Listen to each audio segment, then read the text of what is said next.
The Johns Hopkins Science Review, presented by the Johns Hopkins University and WAAM in Baltimore.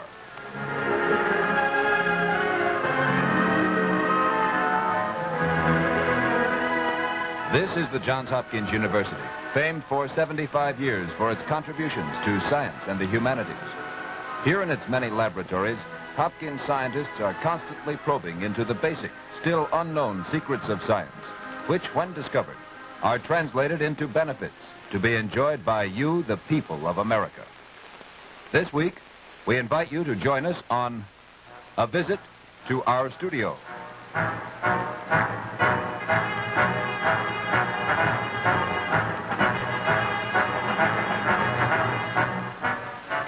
And to begin this visit to the WAAM studio, here is Lynn Poole of the Johns Hopkins University. Greetings, ladies and gentlemen, and welcome to another Johns Hopkins Science Review. I wonder if any of you have ever visited a television station and have watched a program being produced. You have? Well, perhaps you have, but there are thousands of others who have never visited a television station and would like to. Now, I know this because everywhere I go, people ask questions about the production of the Johns Hopkins Science Review. How is the program done? What is the studio like? What goes on behind the scenes? Now, most people are very much interested in such a thing. And we have a lot of requests from people asking if we could come to the studio and watch us as we work here every week. Now, unfortunately, we can't invite you all to come to the studio and see what happens. So tonight, we have planned a special program for you. A program on which we are going to turn the cameras inside on the studio and let you see exactly what happens here while we're presenting the Johns Hopkins Science Review each week. Now, to begin with, we'd like to take you about 120 feet from the spot where I'm sitting at the moment and show you the master control room. And we'll show you what goes on there just 2 minutes before this program goes on the air. AT&T, it's my television. I'd like to have an audio check sheet. All right, just a minute. I'm feeding you an HDD level. Can we call you some peaks? Okay, how's that? -2, -3, 0, -4, little low on that. -5. You check? Go home. No noise? Check and quiet. Okay. Oh, studio, this is Master. All check to AT&T. Stand by 2 minutes. Now, this probably looks as complicated to you as it does to me. So let's simplify it a little bit and ask Mr. Ben Wolf, Director of Engineering for WAAM, to come in and ask him to tell us how the television picture and sound leaves this television station. Prior to airtime, the video engineer, Bob Hankey, was checking with the American Telephone and Telegraph Company to make sure that the levels were of sufficient magnitude to go to the network. The audio engineer, Andy Jackson, was doing similar work with the AT&T as far as the audio was concerned. In addition, both the video and the audio engineers were setting up auxiliary circuits in the event of failure over normal facilities. These circuits are set up on patching bays located here in Master Control. Unfortunately, while you can't see these patching bays right now, you will see them later over in Studio Control again. It is through these patching bays that we can reach most of the complex equipment located here in Master Control. Monitoring of the video signal is done here by means of an oscilloscope. Monitoring of the audio signal is done by means of a standard volume indicator, such as that used on many TV shows as an applause meter. Fred, can you get a shot of the volume indicator? That's it right there. In addition, if any film is used on the Johns Hopkins Science Review, the level of the film, as well as the sound, are controlled from Master Control and sent through to the studio. From the studio, the signal comes back to Master Control into a stabilizing amplifier and is then dispatched to the network. Located here in Master Control is the master sync generator, which sends stabilizing signals up the network in order to prevent any rolling of the signal and keep it in frame. In addition, the distribution system is also located here in Master Control, and while the signal coming from the studio is sent to the network, another portion of it located here in this distribution bank, if you can see it, is sent out for local transmission. And in addition to that electrical distribution system, we still have another which permits us to monitor the signal on its way south coming back from New York. Audio facilities from master control are about the same as insofar as amplification is concerned, and standard audio amplifiers as well as volume indicator equipment is used. And briefly, that's about it from here.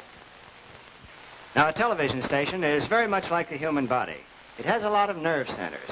All these nerve centers must be coordinated, must act together when a program is being put on the air. Now, the master control, the room you have just seen, is one of those nerve centers. Another nerve center is the studio control room. The studio control room is close by the studio here, a large booth separated from the studio by a double plate glass window. In this room sits the video and audio technicians, the associate director, and the director. Now, as all of you know, Paul Kane is the director of the Johns Hopkins Science Review, sitting in the control room now. And, Paul, I wish you'd describe what your activities are in there. Thank you, Lynn. Mr. Poole has already told you who I am, so very quickly I'd like to introduce the other men here in studio control with whom I work. Here on my extreme left, Marty, would you turn around, please? Martin Yanuzzi, our sound or audio engineer. And sitting next to me, Ed Sarro. Ed is associate director on the show, helps me with the timing of the script, the music, the camera work. He's a very handy man to have available to you. And here to my right, Jim Gertchie. Jim is the video or picture engineer. Now, I guess you may have wondered what this massive equipment is here behind me. So very briefly, I would like to try to give you a rough sketch of this equipment. We'll start to the left. Andy, pan right just a little, please. Now, here we see on your screen now 3 camera monitors, a camera monitor or picture screen, and I'll point to camera monitor 1, which corresponds directly with a camera 1, which is in the studio. The same thing applying to camera monitor 2, connected directly with camera 2, and 3 connected with camera 3. On each picture screen, I can see the very same picture that each cameraman is seeing in his viewfinder on camera. Now, how do these men hear me as far as direction is concerned? Directly in front of me, if I may slide out of the way, is a microphone. Andy, would you hit it on a close-up, please? Through this microphone, which incidentally is connected directly with the headsets that the cameramen are wearing, and I might add the stage manager, Harding Roberts, or floor manager, who is the liaison between myself to Mr. Poole and our guests. They can hear me through this particular mic. Andy, a cover shot, please, on a 1-inch. Fine. Now, in addition to that microphone, we have another intercom that connects us directly with other parts of the building, such as the projection room, the announce booth, and master control, which you've just seen. Now, moving further over to my right, you see Martin Yanuzzi at the audio console, and on it, put a 2 up, Andy, you see a series of dials and knobs and switches, and to Marty's right are 2 turntables on which we have records that we can play sound effects or music. And by controlling these dials, pan back, Andy, please. By controlling these various dials, Marty is able to give us the right sound at the right time. Now, if we may move further over here to our left and take a look at the 4 monitors in front of us now. These monitors, we'll start with the 2 on the right, which are film camera monitors, film camera monitor 1 and film camera monitor 2 that I'm now pointing at. On it we can see slide or film, as the case may be. Each particular camera monitor will give us either slide or film. They're very versatile and very flexible.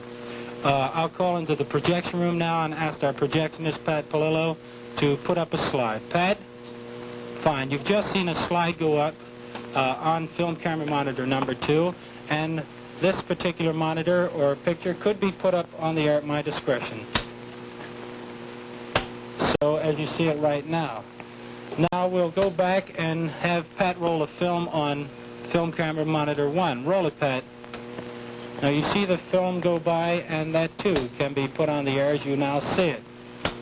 Very briefly, the reason you might be seeing these 2 lines that I'm pointing at now, these light lines on your screen, are because the camera that is now taking this picture and the film camera which is coming from the projection room, are not in phase.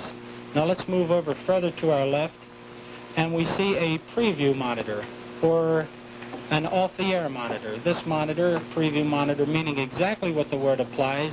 On it we can preview any picture that is either coming in or going from the station. Directly in front of me is the monitor from which I work. It is the on-the-air monitor, and the picture that leaves our studio, the one that I've selected from the various other monitors, the one that leaves our studio and comes directly into your home. Now, how is all this done? How are these things controlled, video-wise or picture-wise? Andy, would you put a 4 down here on the buttons? Dolly in, I'll try to get out of your way. Fine. Now here we have 2 rows of parallel buttons and a fader that I'm now touching. And by punching these various buttons and by moving this fader, the various combinations thereof will give us the various effects that we want to achieve picture-wise. Andy, would you dolly back on a 1-inch, please? Give us a cover. Now to tell you more about the technical phase of studio control operation, I'd like you to meet Glenn Lehman, our chief engineer. Glenn? Thank you, Paul. Well, suppose we start over here at the camera controls, first of all, where Mr. Gurgic is our video engineer. As you can see, if we could have a close-up on one of the camera controls, Andy, each particular camera control has a large number of knobs associated with it. In all, there are 38 for each camera. Now, Jim, if you'll go through your beam adjustment, we'll show you some of the effects that are possible through misadjustment of some of these controls, and you can see that the picture can do almost anything if it were not for our video engineer. We won't go into the other controls this time. It'll be too time-consuming. Now, the picture, after it leaves the camera control, comes to the switcher, which we have just gone over, where each camera is associated with a row of buttons so that each one may be punched up on an inactive row in order to set up the next shot. Now, the picture, after leaving the switcher, travels way over here to the other side of the studio control room, where it goes into a stabilizing amplifier, which is this particular piece of gear here. In the stabilizing amplifier, the picture is mixed with other signals coming from the master control room. Now, these signals are not seen. They are merely those that keep your picture in frame and keep it from rolling. The stabilizing amplifier has 2 outputs, one of which goes to master control and then on its way to you. The other one goes back to the monitor above the switcher so that the director may see everything just as it leaves the control room. So much for the video. We'll come down here to the audio. We'll start with the audio patching bay, where we have a number of jacks and patch cords. There are 18 microphone positions in this particular studio, and by use of these patch cords, which I'm holding now, we can go into any position in the studio and bring that microphone over here to the audio console. Our audio engineer, Mr. Yanuzzi over here, then is able to control the volume of any microphone in the studio. In addition, the 2 turntables and sound from the film projection room. Above on the top level of the console, you see a row of keys which enable him to select any number of lines, incoming and outgoing, as a program might require, or on instructions from master control. And that, very briefly, is how we do it from here. Thank you, Glenn. Now stand by on Lynn, please. Hold 1. Cue Lynn. And now back here in the studio, I want you to meet some other important people who helped produce the Johns Hopkins Science Review. Robert Fenwick is our associate producer. Bob, come in here. I want you to know Bob Fenwick.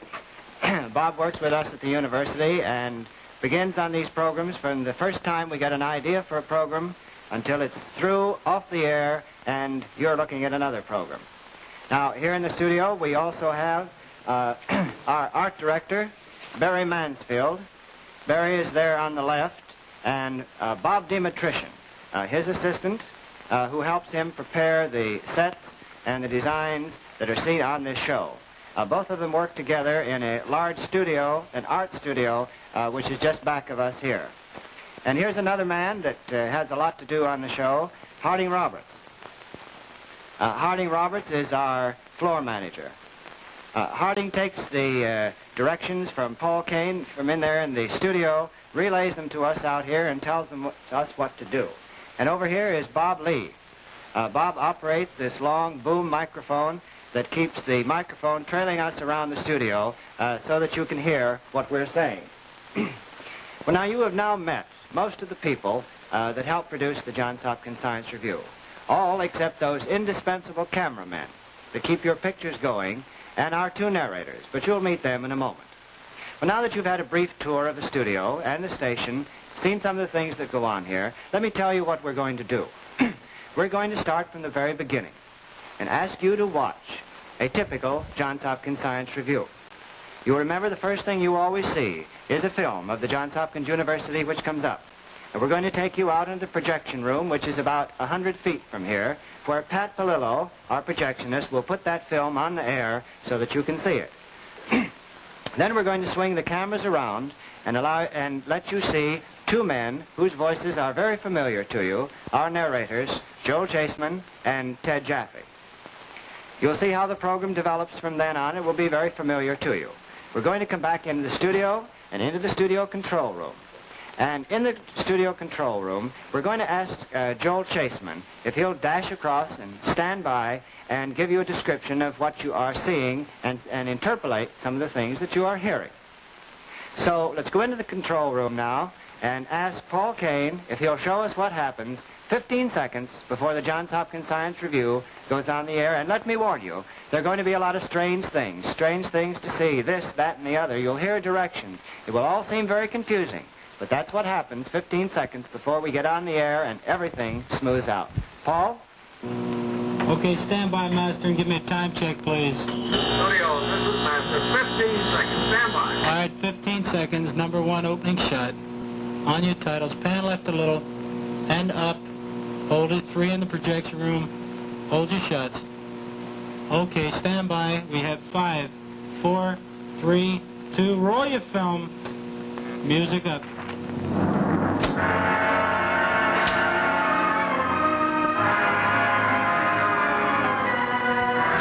Dolly won.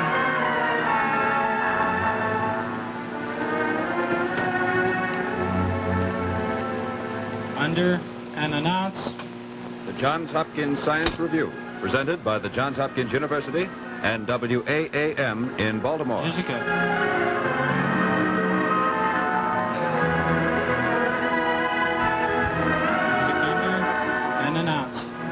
This is the Johns Hopkins University, famed for 75 years for its cuts to science and the humanities.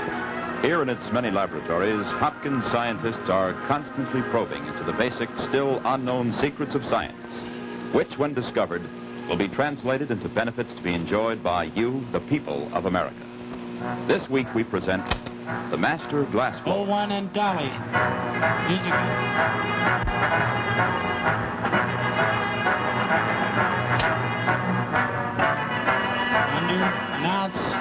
To introduce this week's program, here is Lynn Poole of the Johns Hopkins University. Cue Lynn.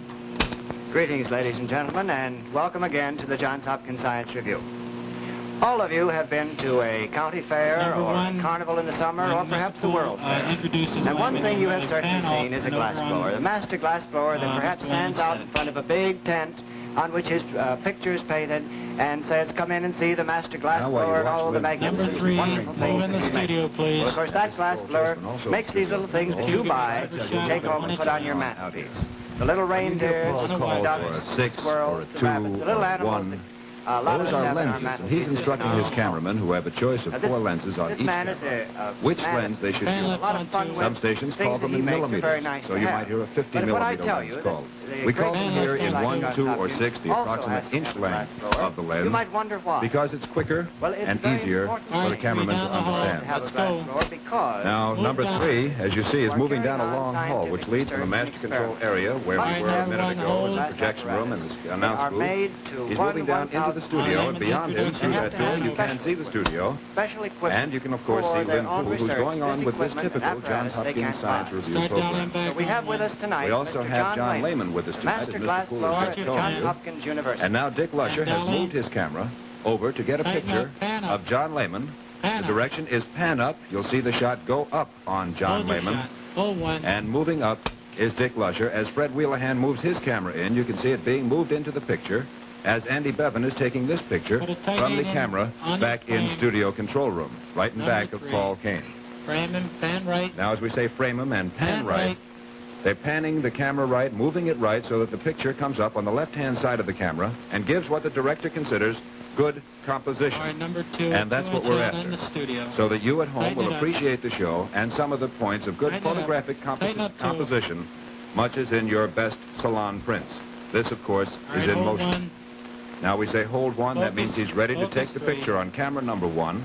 He's got it on camera number 3 now. Right. As soon as he pushes the button or moves the lever that you saw Movement to earlier, pull in. the picture on camera number Coming in 1 on a two will be shot on the number air. 1.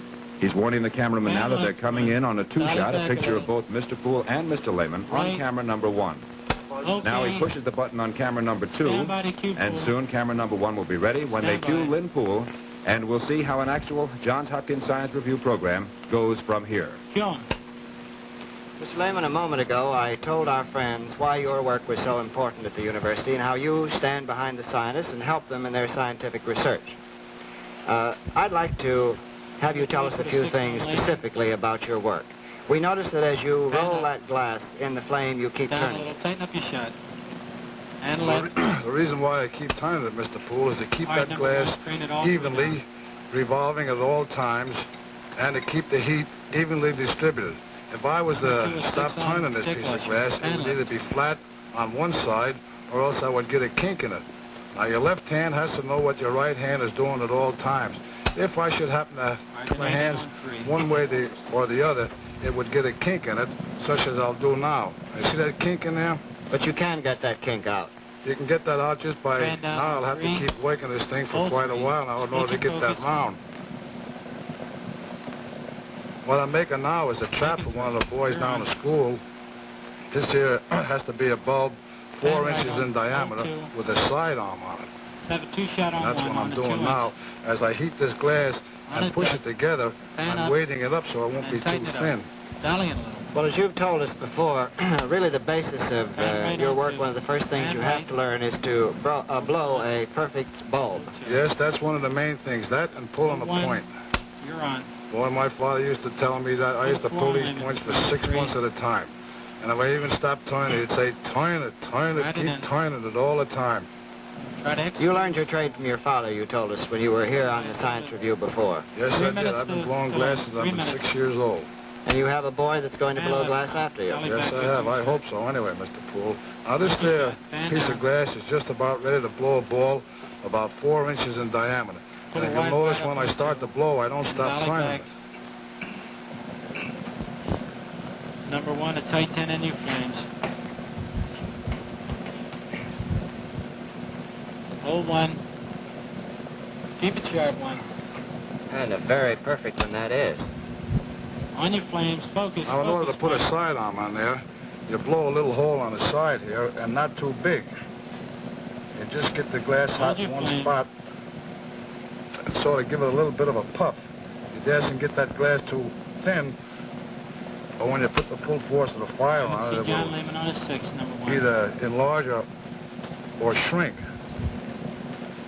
Time period. 2 minutes to left. Dolly in 2. Dolly 2. What were you doing then? Sealing off that end? Harding, Yes, so 2 when I minutes, blow 2 on this minutes. here piece of glass, the air won't come out on the bottom. Now, you always get the heaviest piece of glass, the hottest. Of course, when you stick them together, you just give it a little pull out and just heat it a little bit more and then give it a little puff.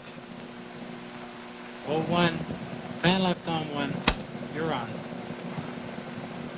And there you have the sidearm on. Now, I know in seeing some of the apparatus at the university that you've made for the various scientists, that you take this sidearm and bend it. Tight 6 in. Yes, that's what I'll do now. He has to have a right angle bend on this so it'll fit on the top of his vacuum system. Hold 1. Hold 3. You're on. Stay with it. Now, when you make a bend, you dasn't get it too hot or you dasn't All right, number get 3, it too hot, and it should be hot enough so to make the bend so when you make the bend, it won't kink or it won't be a flat spot on it. Well, also, doesn't the, on the plans, the drawings that you get from the scientists, they tell you exactly where they want that bend and how thick they want it. That's right, Mr. Poole. They bring in their diagrams or their blueprints, and we have to make it exact to their specifications. Because they have everything planned out ahead of time with just what they want. And over to Harding. Ellie and Dick. Well, that's a brief glimpse at your work. I wish we had time to see a lot of it because I know you make hundreds of pieces each year that help scientific research. All right, get Mr. Well, you Poole never out. get the same thing to do over twice. 15 seconds.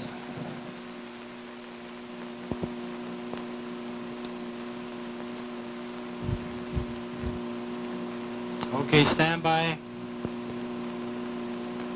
Cue in.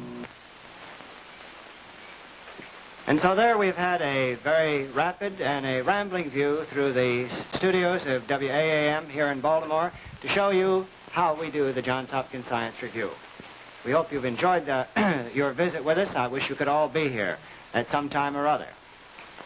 And when you see the Johns Hopkins Science Review each week, I hope that you'll remember all these men that are here in the studio, way out in the control rooms, out in the announce booths, and all over the studio that have to be here in order to make this program possible. I think you also might be interested in knowing how this program is possible, how the program comes about, and how you are able to see it.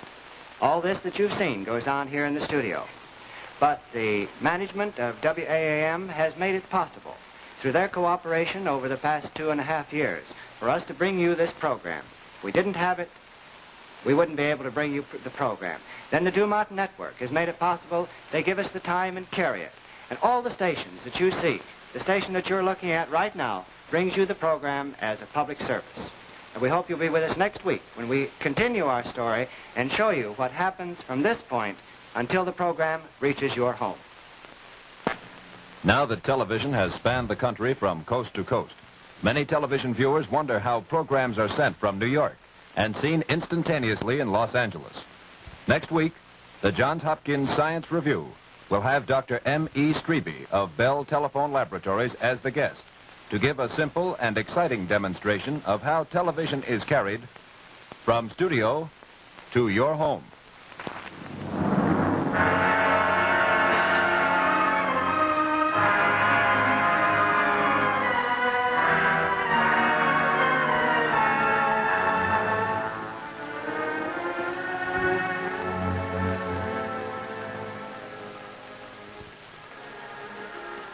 The Johns Hopkins Science Review is produced by Lynn Poole. Directed by Paul Kane. Associate producer is Robert Fenwick. Associate director, Ed Serrell. Art direction by Barry Mansfield. Your narrators, Joel Chaseman and Ted Jack.